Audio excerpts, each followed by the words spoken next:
ત્યારે મને એમ થયું કે આવું કોણ હશે જેને મરણનું માણ જાણવું હોય. ભગતસિંહને તો બહુ દિલથી વાંચેલા.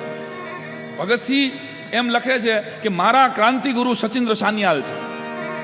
અને પછી એટલે હું સચિન્દ્ર સાન્યાલ નહીં, બંદી જીવન નામનું 400 પેજનું એમની આત્મકથા છે. હું એ બંદી જીવન વાંચવા બેઠો અને બંદી જીવનના પ્રીફેઝમાં એની પ્રસ્તાવનામાં સચિન્દ્ર સાન્યાલ ભગતસિંહના ક્રાંતિગુરુ એમ લખે છે કે મને ક્રાંતિની પ્રેરણા મળી રાજસ્થાનના કેસરીસિંહ બારહટ પરિવારમાંથી. એટલે મારા રૂવાડા બેઠા થયા, આ કોણ? ભગતસિંહના ગુરુ સચિન્દ્ર સાન્યાલ છે. અને સચિન્દ્ર સાન્યાલ એમ કે મને પ્રેરણા મળી કેસરીસિંહ બારહટ ચારણ પરિવાર. મંચ ઉપર બે ચારણો, ભાઈ રાજભા અને કીર્તિદાન બંને છે. ચારણો ગુજરાતના લોક સંગીતને, ગુજરાતની કવિતાને, ગુજરાતના વીર રસને આજે રળિયાત કર્યું હોય તો એક સમાજ ખૂબ તાળીઓના ગડગડાટથી આપણે વધાવવા જોઈએ. એમ ભાઈથી લઈ અને કીર્તિદાન સુધી અને વિખુદાનભાઈથી લઈને રાજભા સુધી તમામને એકવાર ખૂબ તાળીઓના ગડગડાટથી વધાવો, જેને વીર રસને જીવતો રાખે. પાઠ્યપુસ્તકોમાં નથી ભણાવવામાં આવ્યું એ મંચ ઉપરથી ગળા તાણીને મહારાણા પ્રતાપ અને શિવાજીની વાતોને લોક કલાકારોએ જીવતી રાખી છે.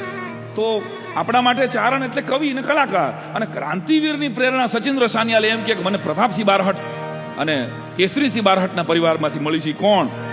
તો હું ફટાફટ વાત કરી દઉં. 1882ની સાલ છે. દયાનંદ સરસ્વતીના જીવનના છેલ્લા વર્ષો છે ને રાજસ્થાનમાં વિતાવ્યા છે. અને દયાનંદ સરસ્વતી જેણે અદ્ભુત રીતે ભારતના આઝાદીમાં 1857ના સ્વાતંત્ર્ય સંગ્રામમાં અદ્ભુત કાર્ય કર્યું.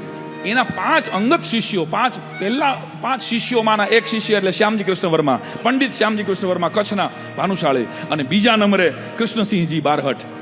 અને કૃષ્ણસિંહજી બારહટ અને શ્યામજી કૃષ્ણ વર્મા બંને જીગરજાન ભાઈબંધો. ઘણો સમય શ્યામજી કૃષ્ણ વર્મા રાજસ્થાન રોકાય. સાંભળજો. અને મારું ચારણ એટલે કદાચ ગુજરાતના મિત્રોને ખબર ના હોય તો કહી દઉં કે રાજસ્થાનના મારું ચારણો પોતાના નામ પાછળ સિંહ લખાવે. જેમ આપણે અહીં દાન લખે કાં તો ભા લખે, એમ રાજસ્થાનના આ બારહટ પોતાના નામ પાછળ સિંહ લખે એટલે કૃષ્ણદેવસિંહ. એ કૃષ્ણસિંહજી ચારણ એ પોતે શ્યામજી કૃષ્ણ વર્માના અંગત મિત્ર. એને 3 દીકરા, કેસરી, કિશોર અને જોરાવર. આ 3 દીકરાઓ દયાનંદ સરસ્વતીના ખોળામાં રમે છે.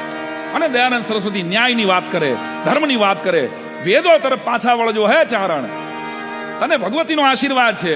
કૃષ્ણદેવ તારી પાસે એ આશીર્વાદ છે કે તું માતાજીનું આરાધન કરે તો માતાજી હાજરા હજુર થાય. ત્યારે તારી વાણીને વ્યક્તિ માટે નહીં, રાષ્ટ્રભક્તિ માટે વાપરજે. સાંભળજો. દયાનંદ સરસ્વતીજીએ આહવાન આપ્યું અને ખોળામાં બેઠેલા કેસરીસિંહ અને જોરાવરસિંહ 3 દીકરાને આ વાત સમજાણી. અને નાનકડા 10 વર્ષના કેસરીસિંહે નક્કી કરી લીધું કે આ દાદા એમ કઈ કહે છે બાપુને કે રાષ્ટ્રના માર્ગે જવાનું છે. 19 વર્ષની ઉંમરે ફતેહસિંહ નામના રાજાના મેવાડના રાજના કવિ થાય કેસરીસિંહજી.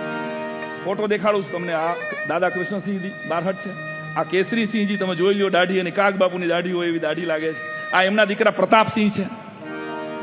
માયાભાઈ મજાની વાત એ છે કે વંદે માતરમ બેન કર્યું હતું જ્યારે ભાગલા વખતે, ત્યારે કેસરીસિંહને પહેલો દીકરો આવ્યો એટલે પોતાની પત્ની માણેકવરબાને પૂછ્યું. એને હળવેકદીને કીધું કે વંદે માતરમ બોલીએ તો જેલ થાય છે. તો કે સાચી વાત છે, જેલ થાય, ન બોલાય.